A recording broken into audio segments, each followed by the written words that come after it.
给你们看个逆天的实验。可以通过冰箱制造低温，帮助多肉上色吗？众之所周，多肉上色的条件是充足的光照和低温大温差。那我白天给多肉晒太阳，到了晚上，哪有男人送女人冰箱的？你可不可以浪漫一点啊？哪有那么多东西要冰？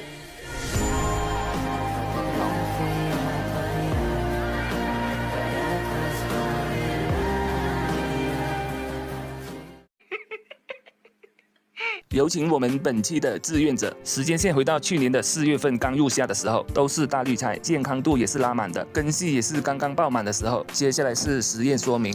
冰箱的温度调到了3度到10度之间，然后是光照，我用的是补光灯，白天照灯12个小时左右。夏天的太阳太猛了，不稳定，到了晚上再放进冰箱，人工制造低温和大温差。到了第2天早上再拿出来照灯，每天重复这样的操作，真是太麻烦了。时间来到5月份，左边做了记号的是晚上放冰箱的，右边是对比组正常养的。我的个老天爷啊，左边已经开始上色了。又过了好几天，刚从冰箱拿出来的时候，那个质感很不一样，已经开始有差距了。